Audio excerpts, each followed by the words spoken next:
Well, hello everybody and welcome back. As you can see, our next project here is a pretty interesting one, so I thought it'd be worth doing a video on it. I think this one's going to have quite a lot of work to do on it. And as you can see, it is a Sansui model 9090 stereo receiver. Now, this one is not to be confused with the little bit more common, more popular known 9090 dB, which also has a Dolby section to it. That one's a little bit different. As a matter of fact, it's a lot different in that the power amplifier, the tuner, a whole bunch of things are quite a bit different inside. It's funny, they give it the same name, the Model 9090, but there are quite a few differences inside. Power supply is different, a lot of other things. So, always been a kind of a source of debate on these, whether the 9090 or the 9090 dB is the better of the two receivers, but they both kind of have pros and cons. One of the things you're going to see on this one is it uses an older design of amplifier output section called a Quasi-Complementary output section, which is similar to that little kit that we kind of tried and failed. That turned out wasn't a really good kit. I can assure you, though, this one's quasi-complementary, but it is certainly not. It is certainly a very good performing receiver. One of the other kind of interesting things about this receiver is I don't know if maybe all of you aren't familiar with the term damping factor, but if you look in the instructions or in the service manual on this, the damping factor on this particular model is only 10, which is very, very low for this vintage of solid-state receiver. Usually you see low damping factors like that only in vacuum tube gear. And when you move up to the 9090 dB, which has a standard complementary symmetry output with, you know, the NPN and PNP outputs complements, they have a little more reasonable damping factor of 30, which is still not real high, but more in line with the solid state devices of this era. But regardless of that, these have a reputation of having really good performance and super nice, smooth, warm sound. They're very collectible, very sought after. They also have a lot of quirks about them. This is the one that my cousin had. He had it, I think his was a 9090 dB, and he had it for many, many years. And I remember he used it with a set of Pioneer CS88, the original old version of the CS88 speakers. And then he had his own custom design that he built himself, center channel speaker. And it was a very complex thing that he built. It had a field coil subwoofer in it and so forth. And it was just phenomenal. And the thing that struck me about his system was this amplifier, he could take that volume and just turn it up to a whisper, and the pictures on the walls would rattle. I mean, he could literally shake the pictures and things off of the walls with not a whole lot of volume. It just had incredible bass and incredible clean sound. It was one of the memories of my childhood that got me into audio. And it was the Sansui that did it. And he still has the receiver to this day. He did a lot of mods to it, and he said of all the audio equipment he's owned and still owns, you know, he's in his 70s now. He's a little bit older. He said he would never trade it for anything. That's the one he would keep. And so this should be a pretty interesting project. And hopefully there'll be a lot of neat little things you'll be able to pick up along the way as we restore this. I know that the person who sent it in is kind of anxious to get it and see it in its former glory. So we're going to get started on it, and let's get it open and check it out. Alright, as you can see, we have all of the covers off to reveal the insides of the receiver. And the first thing that strikes anyone when you first open a Sansui 9090 or the 9090 dB is just the absolute massive size of the power transformer. You can see, here's my hand, here's the transformer. So it really is a huge power transformer. Now, let's talk a little bit about the power supply in this. If you look down here, and we're going to talk a lot about this board here, you can see these metal things. Those are actually the bridge rectifier. Those are the 4 diodes, believe it or not. There's 2 here and 2 there. And they're very heavy duty. What is not very particularly big are the main filter capacitors. They're actually quite small for this type of receiver.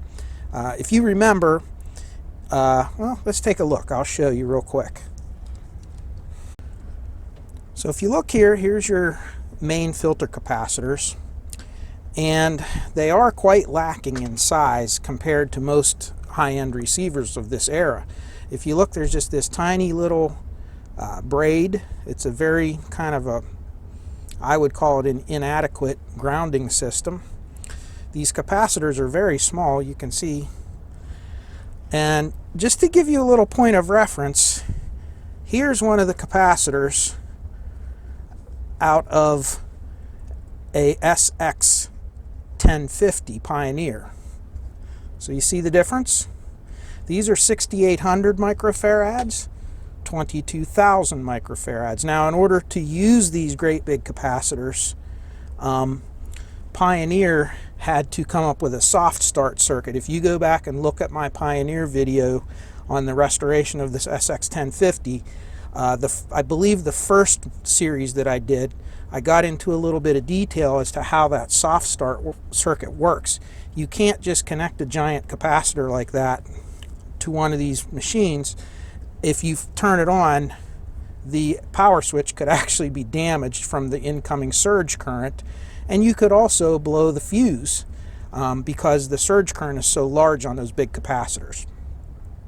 So what are we going to do? Well, the owner asked that I upgrade the capacitors to a more reasonable size. So we're going to do a compromise. Instead of a 6,800 microfarad, we are going to go with a little more reasonably sized 10,000 microfarad, and we're going to jump up from, I think these ones are 71 volts or something. We're going to do 80 volts. So you can see these will easily fit in place here. And they're 105 degrees Celsius capacitors, so they'll last a very, very long time. This one actually is a low ESR, so it should be a really nice performing capacitor in there. And at 10,000 microfarads, I think we're still good with the power switch. So we won't have any problems with that because we're not jumping too much bigger. And you can see still a lot smaller than these. On the SX 1050s, when I do replace them, these are the ones I use. And you can see similar size. But again, we're going to go with these. Now, another thing you're going to notice while we're at the bottom here, you can see there's 4 capacitors under here. And they're non-polarized, and you can see they've kind of been tacked in there. The other thing you could see is there's been, well, take a look at all of these fuse holders, how they're soldered in underneath here. And what you're going to find out, and what we're going to get into during this video, is when this receiver was first built, they had some issues with them. And there were quite a few modifications that were actually sanctioned by Sansui, by the factory, official factory mods that were done to improve the performance and the reliability of this receiver. So I can tell that some of these things have been done. Now part of that mod was the relocation of these capacitors under here now. And you can see they kind of look a little bit bodge jobbed under there like that. You can also see that you know, this under here, the way these have been soldered, they're in there good, but you can see there's been some work done under here. Let's flip it around and look at a few other things. Okay, one other thing I'll mention about the capacitors is one of the reasons that Sansui was able to get away with the smaller value of capacitor and still have such amazing performance and such really powerful bass out of this stereo is this transformer. Now, Pioneer and you look at the Kenwoods and the Marantz, they have some pretty big transformers as well. I don't know if they were quite as large as this one. Pioneer got a little bit more creative. In theirs, they used a toroidal transformer, which toroid transformers are kind of known to have high current capacity. So they're kind of advantageous. So, but like I said, such a big power reserve in this transformer. Now the only thing is your incoming line has to be pretty solid, because if you have any kind of line drop with a smaller capacitor, you don't have that kind of headroom. So by increasing the value of these caps up to 10,000 microfarads with this great big transformer, this is going to be a really, really good performing receiver. So like I said, that's just something to know. Now this board down here has been modified. As you can tell, I took this little cover off. Okay, this cover is actually a hold down clamp to hold down what's called the driver board. This is actually your power amplifier section, and everything to run the power amplifier is here except for a couple of the resistors and your main outputs that are back here, and it's on a socket, and you can see how this is. Now this socket is different than the 9090 dB. The 9090 dB had just pins that stuck up and had kind of like a Molex header plug that would plug down onto them. This one actually has these little skinny connectors. They're not as good, but they do work fine. The other thing is, and I'll try to put some pictures up, guys, of this. The original ones of these only had 4 resistors, and this one has 8. You can see that is a factory mod once again. And if you look down inside here, you can see here, am I getting it in shot? There we go. Here, here, here, and here is where those capacitors that were on the bottom were originally mounted. Now, the reason, if you notice, let me see if I could zoom in.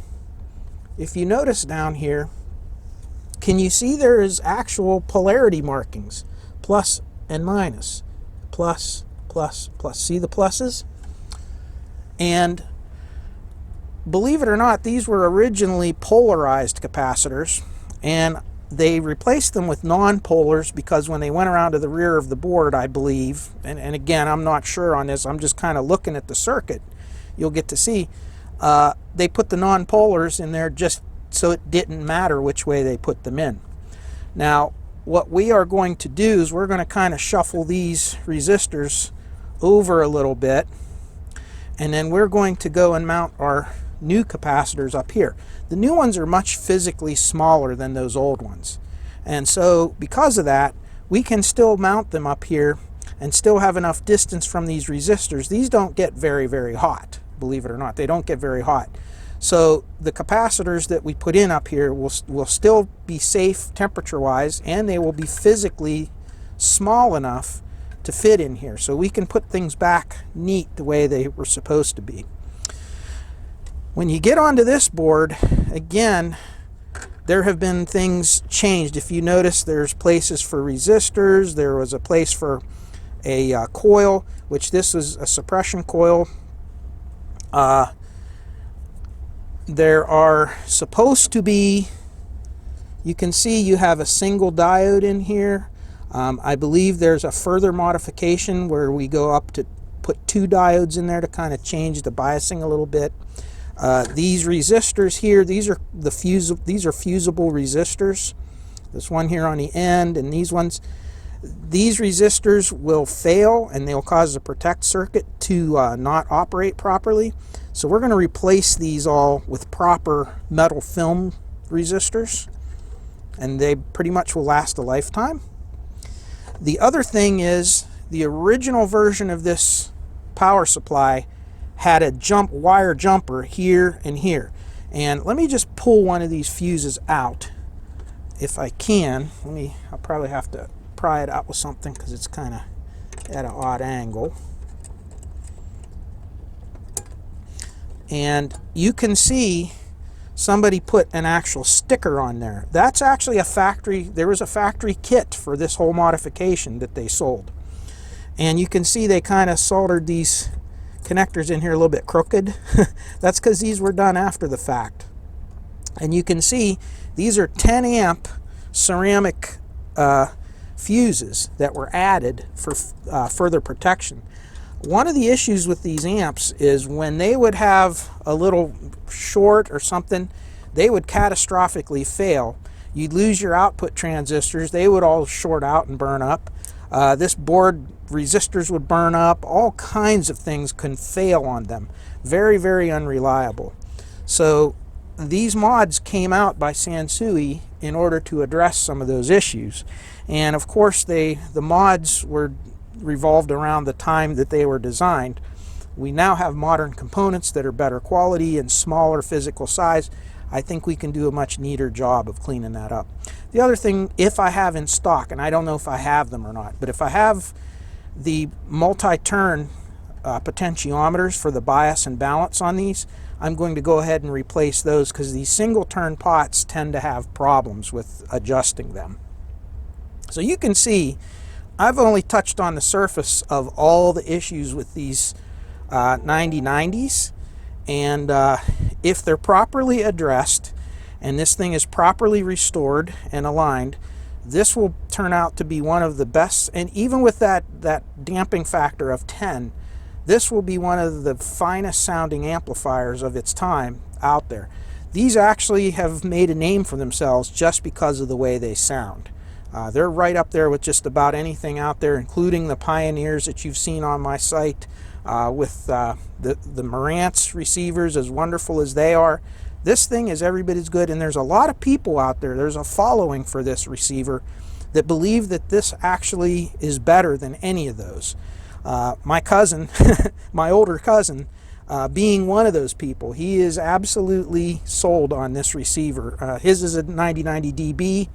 And like I said, there are some differences, but it's basically the same idea, same principle, and he just wouldn't have anything else.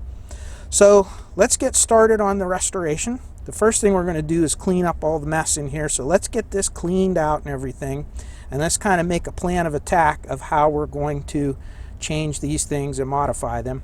And also I'm going to take some time and reach out to the owner, let him know what's in this and what I recommend to do.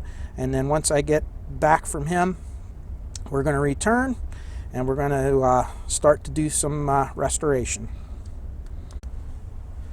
All right, it's another day, and I'm back here on this 9090 finally, and I have some things taken apart like I said I was going to do here, and I'm going to kind of go over with you the plan of attack when working on one of these 9090s. Now understand, I said this before, this is a model 9090, not a 9090 dB. A 9090 dB is a completely different animal. It has a different amplifier section, different board layout, different everything. So this only applies to an original 9090. Now what you're going to find out as you find these out in the out there and you purchase them, they come in various states of modification or not modified. And there were quite a few things that were changed over the years to improve the reliability of these amplifiers. They had a tendency to have a high failure rate, and when they did, the totally unmodified first generations of these, I guess, would have some pretty catastrophic failures. So you'll find these receivers, when you open them up, you will actually think that somebody had been in here and had worked on the amplifier or something. And in some cases you would be correct, but in other cases you would not. So let's take a look at what we have on this particular one that I'm working on. if you look in here, you can see 4 capacitors, and they look kind of bodged onto the bottom of the board. These wires look kind of bodged into here. That is not something that somebody did. This is something that was done at the factory. This is part of a modification. Now, this amplifier must have been somewhere, this receiver must be been somewhere in the middle of the production run of these 9090s, because part of the modifications have been done to this one and part of them have not been done. So I think this was done in the factory, and then they still had problems with them down the line, and they actually made some further mods later on. And there is a service bulletin floating around out there somewhere that explains some of this, but it doesn't get into detail as to why. It just kind of says cut this wire and move this and add that, but it really doesn't explain why. And there's a few things that it doesn't even explain how to do these things. So I'm going to try to clear that up if I can on this video as much as I can, and we're going to improve this receiver hopefully from what it is and get it up to its latest modification, the last one that they released. So let's get down here and start looking at some of the schematics, and we'll talk about some of the things we're going to do. Okay, I've gone through some of the schematics and I've highlighted some of the things that need to be at least checked, if not changed, depending on what's going on. I'm drinking my coffee here this morning. So first thing you'll notice if you look here, there is a 22 ohm resistor on these 2 driver transistors. And a little side note, on a 9090 dB, it's actually a little bit different than this. There are 2 more transistors up here and an added gain stage, and I think what they were doing, and I would have to go back and look at the schematics to know, is they were probably making a more gradual gain through each stage to lower the noise or something. So again, different circuit. And the output transistors on the DB are NPN, PNP, complementary symmetry, whereas this one has quasi-complementary. They're all NPN outputs. So anyhow, that's just a little side note. So what we're going to check here is this resistor. We're going to move its location, or at least see if the location of this resistor has been moved. And then we're going to add, where this trace is right here, we're going to remove that jump there, and actually we're not cutting anything. You'll see how we do it here in a minute. And we're going to install a fuse, a 7 amp pigtail fuse. We'll get a little more into this later. This resistor R55 is going to be eliminated, and there's also, we're going to look for a jumper, and this is going to be the hardest thing. Again, the instructions do not show this, and the service manual makes it, or the schematics make it very confusing if you don't really study it. But in some of these, there is actually a jumper going from here to here, points 3 and 4, through the board that this board plugs into. If you remember, this board actually plugs into the power supply board. And this is called your driver board. This is actually the whole amplifier on one board, and the only thing off of it is going to be your output transistors. So all of this stuff, we have to see where we are with it, and different rev levels of this that got released have varying degrees of modification done to them already. So if we move and look at our board here, the first thing you can see is that on this board that I have here, there used to be a coil, and this I believe was one of those snubber coils for kind of for RF oscillation suppression on the output. Some of them were fitted with an actual jumper across here, and they did away with the coil. Again, don't ask me why they did this. And one of the mods is to remove the jumper and make sure there's no coil. So this is going to be open circuit. They then removed these resistors here, R51, 55, and 57. And on this side they removed 52, 56, and 58. And you can see by doing that, they're trying to make it more stable and more reliable. And again, I haven't really gone into the exact details of why it's like that. So you can see some of this stuff. So here already on the schematic, you can see they've removed these resistors, so they're not here. However, the fuse is not there, and R22 is in its original position. I mean R43, I'm sorry, it's 22 ohms. R43 and R44, right here and right here, are still in their original positions. Now these resistors across here can be, it depends on what, who replaced them or what they were. Some of these can have what's called fuse resistors. And I have some of them somewhere. I can show to you if I can find them. If I remember and I find them, I'll show them to you. But they're not really reliable. They drift with age. They're designed to be in there. That was kind of another stopgap method that Sansui used to try to protect this circuit. And the whole purpose was if something crossfired or shorted or whatever, these resistors, one of them would go away instead of destroying the whole board. The problem is, as these drift in value, they will affect your protect circuit, and you'll get your protect circuit will never deactivate and allow the amplifier to turn on. So you'll get that flashing red protect light, and it'll never go green, and your relay will never come in. It's a pretty well-known problem. I just replaced these with really good quality metal film or carbon film resistors. It looks as if these resistors here are replaced already. You can see they don't look original. I mean, they look original to these types. So again, I don't think anybody, you look at the solder joints on here, I don't think anybody replaced these. I think they came from the factory like this. These ones look like original fusible. This one especially, that's a fuse resistor. The fuse resistor there. I think some of these are fuse resistors.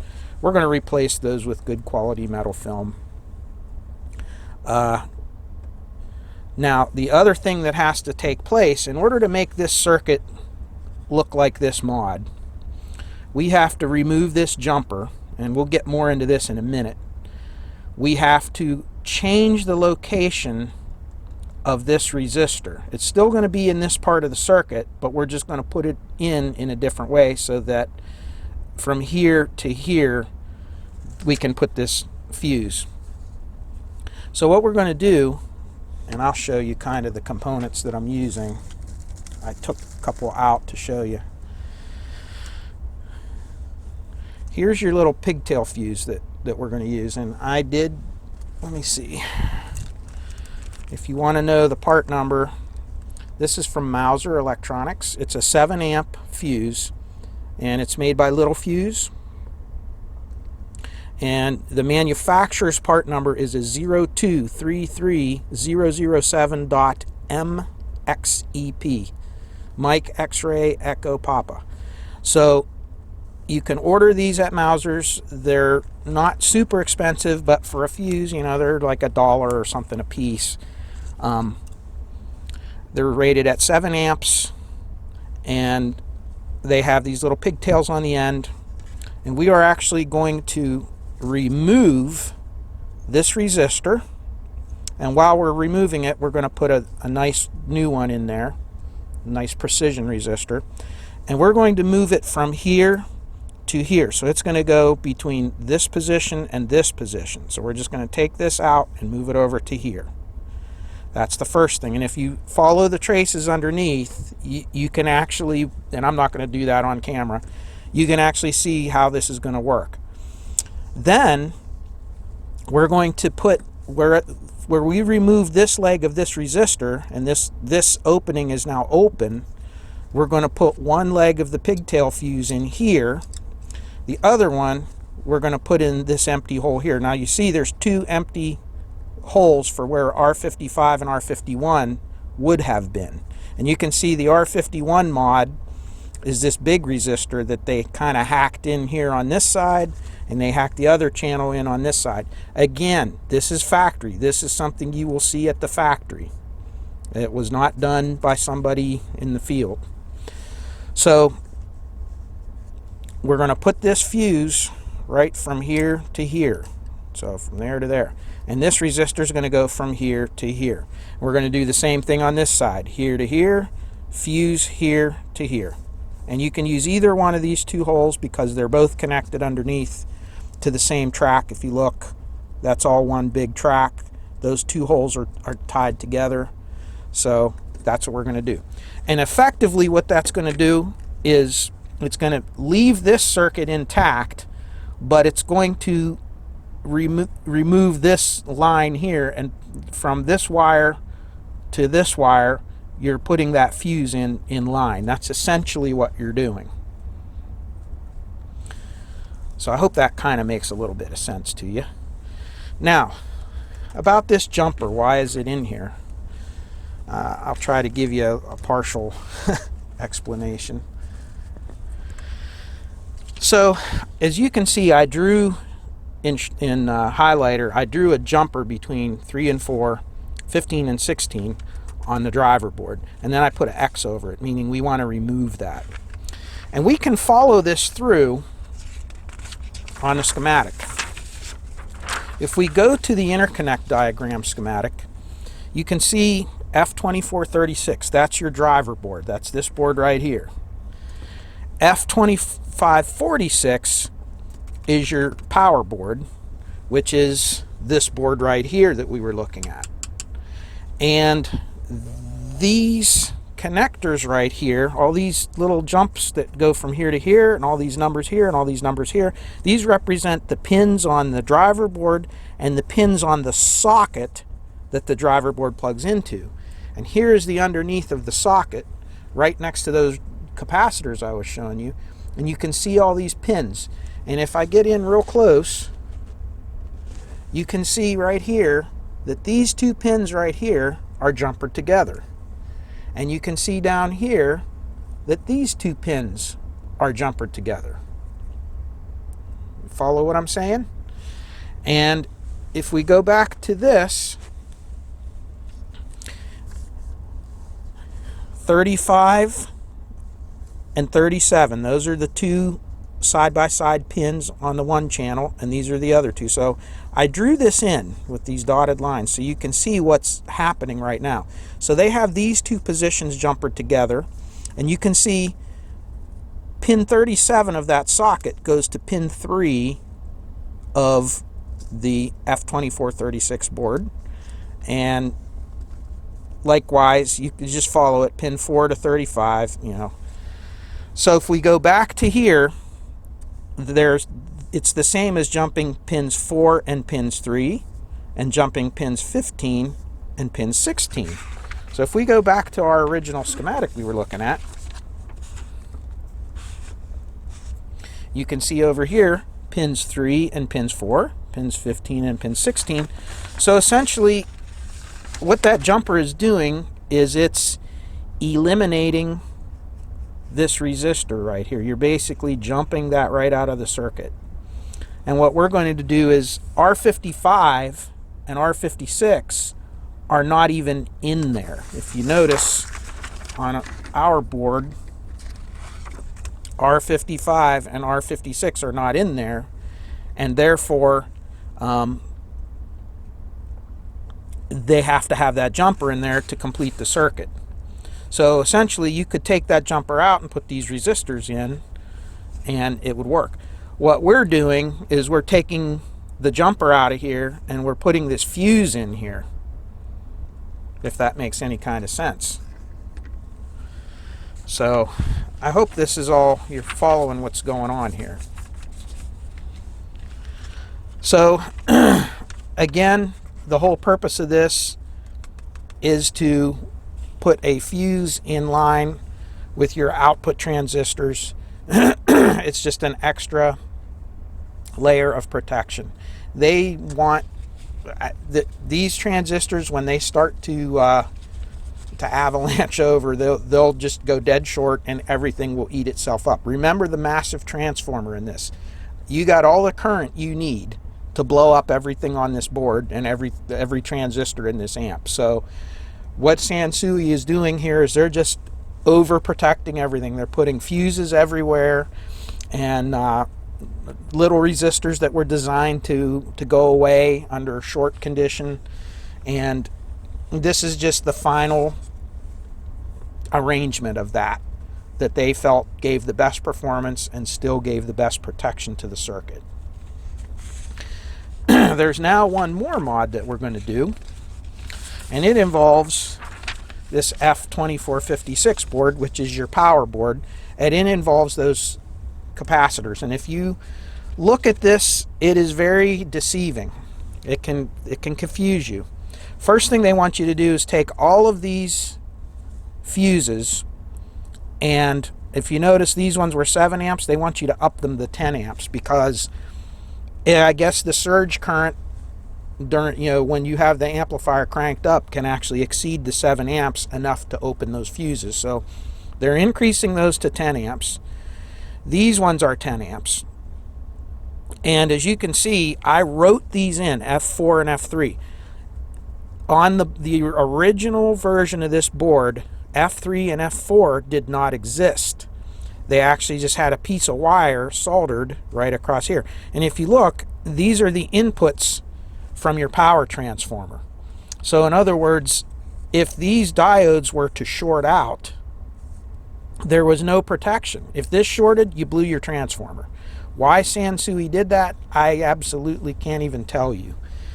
But one of the things they have, and they even put the pads to put a fuse socket on the board, and then they jumpered it out. So I don't know why they did that, but they changed their mind at some point in time and had you add that socket back in there, those little fuse clips, and they had you put these fuses in here. Now, if these diodes short, one of these fuses or both these fuses will go away, and it'll hopefully protect that big, expensive, unreplaceable transformer. So mine, the one I have here, has these fuses in them already. So as like I said, this must have been a middle of the road receiver that about halfway through the production line, because some of these mods have been made, some of them have not, as you can see as we're following along. The other thing you'll see is originally they're calling these 2.2 microfarad at 100 volts, and they're calling them electrolytic, polarized electrolytics. And clearly these are 4.7 at 80 volts, and they're non-polarized electrolytics. So what's up with that? Well, if you look down here, they can be polarized. But look at the schematic. Here's a positive 61 volts. Both of these two going out to the positive, these are the positive DC rails for your right and left channels. And you see they have the plus going to the positive and the negative going to ground, and that's normal. You come over to the negative 61 volt rail and look what they have. They have the positive going to the negative 61 volts and the negative. If you did that, these would explode. So this is incorrect. Now, to make matters worse, and of course I made the little changer, when they moved those, when they changed this arrangement of resistors at some point in time, because the original one of these I think only had 4 resistors on the board instead of 8. And when they did that, there was no longer enough space to fit the capacitors on the top. Do you remember earlier in the video I showed you there's the empty spaces for them, and they actually show polarization plus and minus? Well, they flipped these capacitors to the bottom of the board because they were too large to fit against those resistors, and they were afraid the heat of the resistors would cause these to fail. And since there's no markings of plus and minus, they just threw in some non-polar capacitors. Nothing wrong with that. It works fine. But now modern 4.7 microfarad capacitors at 100 volts are so tiny that we can put them back up on the board without them being interfered with by those resistors. And it doesn't matter. We can use non-polar or we can use the polarized as long as we put them in the correct way. So this was just kind of hack them in and who cares which way you put them because they're non-polar. If that makes sense to you. So the other thing is they increased the value from 2.2 microfarads to 4.7 microfarads. So you can see. And they didn't even mark which ones they are, but they're actually C11, C12, C13, and C14. And no, I don't know which one's which fuse. You could go with your meter and trace it through if you really care. But that's what that is. So now a couple other things they want you to do involving the protection board. And you can see the protection board only uses 3 contacts of a 4-contact relay. And if you trace it through, you have your speaker leads coming in, and that comes from your speaker select switch. And let's move you into the frame a little better. So you have your speaker select switch, and you can see it goes straight up into the relay. The relay loops it around and back out to your speaker terminals. So amplifier, let's see, there's your amplifier in, I believe, 15 or 16 and 17. Those are your, I think that's, no it isn't. I'd have to look and trace it through, but the thing that we want to be concerned with is when it goes into protect. Right now it's in speaker protect mode with this contact being up here. You can see that it's actually taking your speaker terminal coming from your speaker select switch and it is shorting it directly to ground. Now, I don't know why you need to short your speakers to ground, but I guess there have been some instances where the relay has malfunctioned, and by doing so, it was shorting your amplifier directly to ground. And you can imagine what that would do to your output transistors and to this switch and all kinds of things. So one of the other mods is they want you to remove that ground from there. Now I have not taken the protect board out. You can see there it is down there in the bottom. I did not take it out yet. I did not look at it. I don't know what state this is in.